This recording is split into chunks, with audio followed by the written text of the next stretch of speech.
I'm so glad you could join us for the special ANZAC Day Tribute. ANZAC Day for me is one of the most moving days in the Australian calendar. I find it inspiring and challenging as we consider the sacrifice of those who have served and are currently serving to defend our nation. I'm holding in my hand some rosemary, a herb that is associated with remembrance. And it is said it was found to be growing wild on the cliffs around Gallipoli, where the spirit of ANZAC was forged. A very good friend of mine, Mark Edwards, has prepared something special for ANZAC Day. You'll be blessed as you watch it, lest we forget.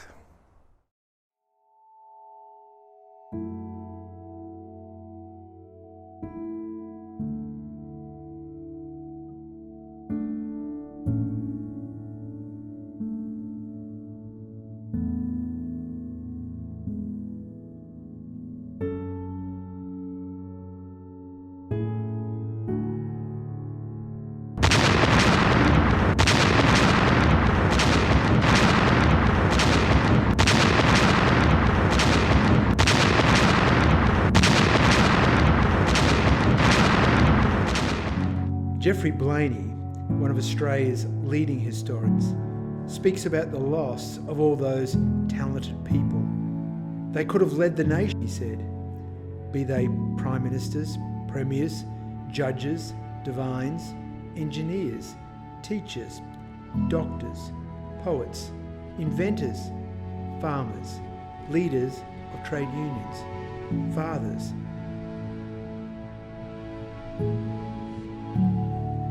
The guns fell silent on the Western Front in Europe on the 11th day of the 11th hour of the 11th month in 1918.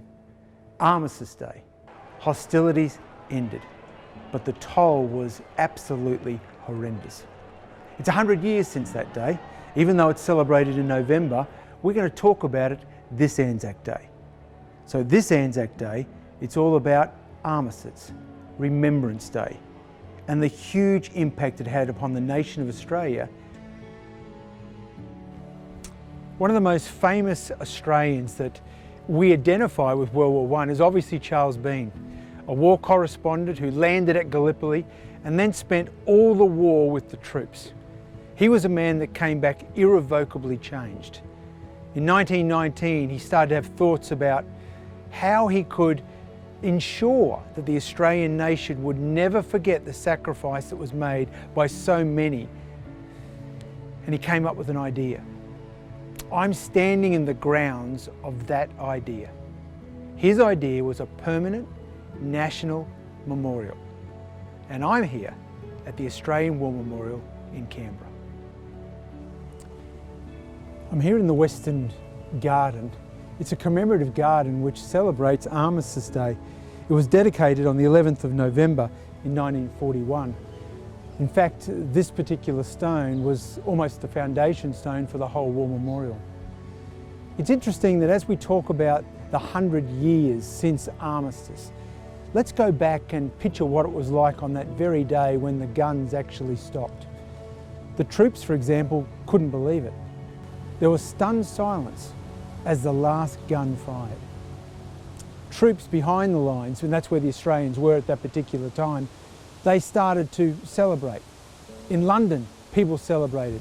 And way back in Australia, people started to gather on the streets and dance and party because finally there'd be no more casualties. But one person didn't celebrate. Charles Bean, who had witnessed this whole war, as I said previously, from Gallipoli right through to the final shot being fired, he went somewhere different. He went to Fromelles. Fromelles, where one of the greatest slaughters of Australian troops took place. And he walked across the field. And as he walked across the field, it was remarkable because there were still corpses lying, some interned and some above the surface.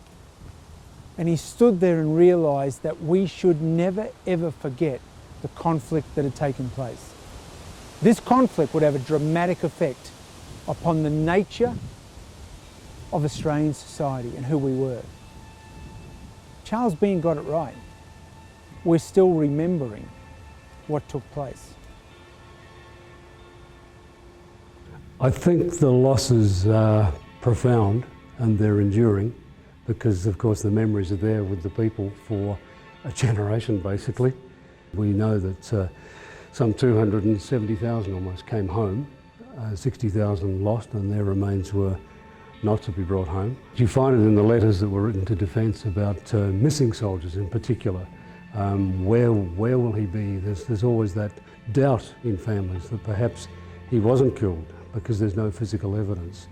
But in the end they had to reconcile themselves with the fact that those remains would not be brought home and that the graves were, for most Australians, too far away to visit. This was not an age of mass travel like today. Many could never hope to visit those places.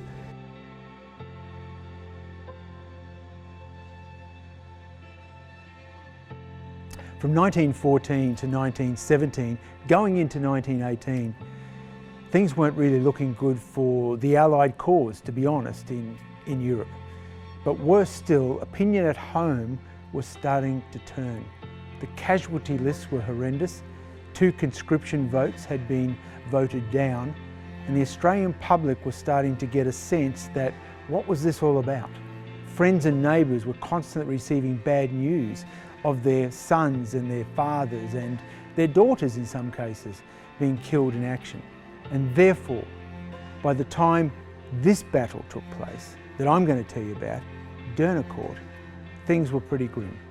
During the Battle of the Somme in 1916, Dernicourt fell into German hands.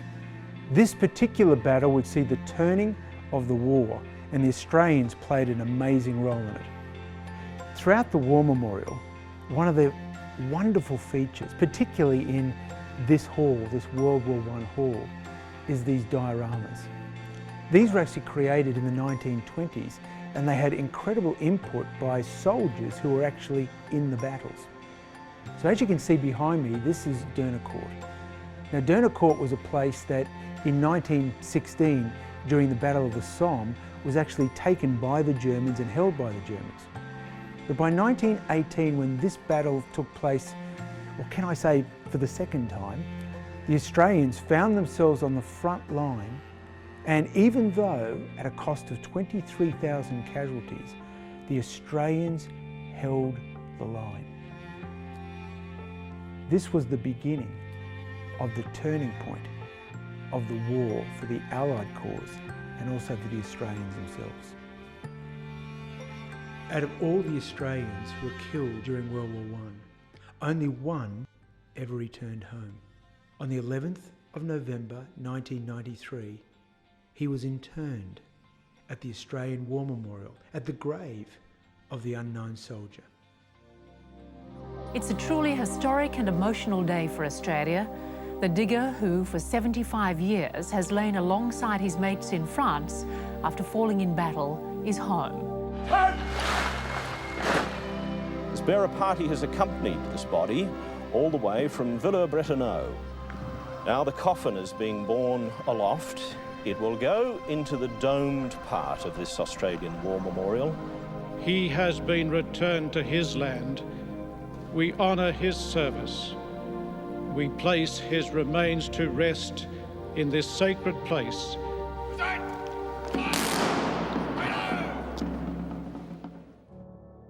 The then Prime Minister, Paul Keating, gave probably what is regarded the most potent speech ever about World War I. Actually, as you know, the Prime Minister Paul Keating, in his speech in relation to the entombment of the unknown soldier, talked about the First World War being devoid of any virtue, but then he said it set about constructing an image of ourselves as Australians.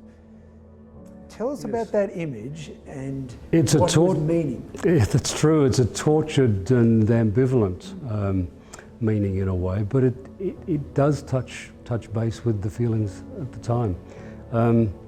The eulogy is a very powerful piece of writing, and I think some of the words now still resonate, and we've actually had them placed on the tomb.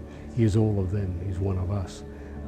That's the significance of the unknown soldier. But Paul Keating hit on a note that is still current today, that this war was in many ways seen by many as a costly fiasco, a terrible thing that Australia shouldn't have been engaged in.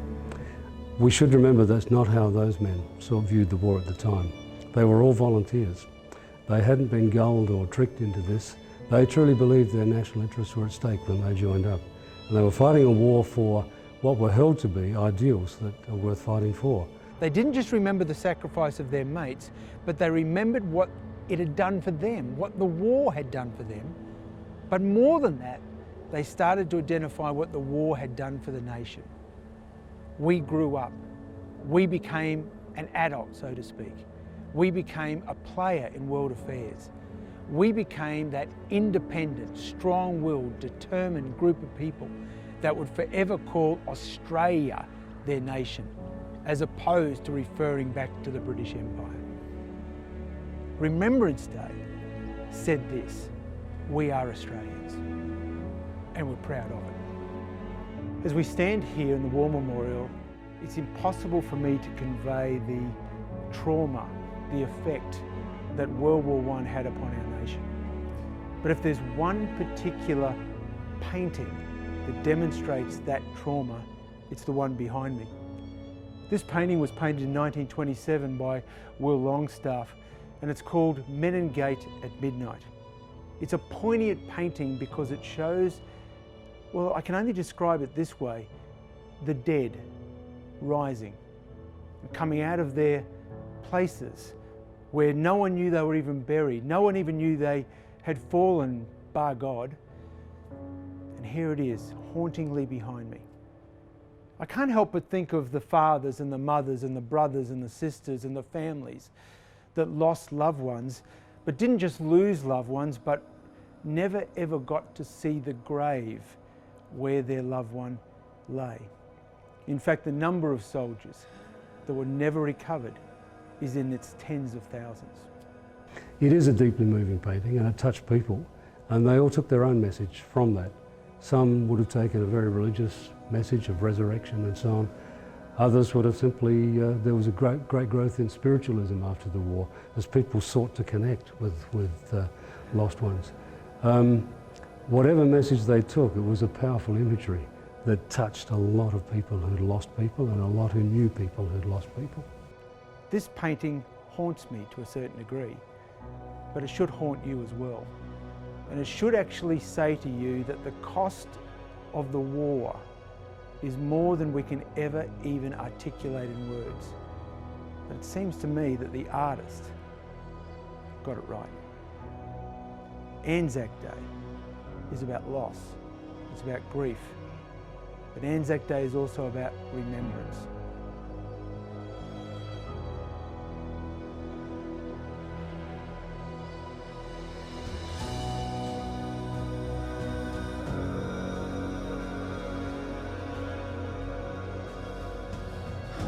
Lest we forget.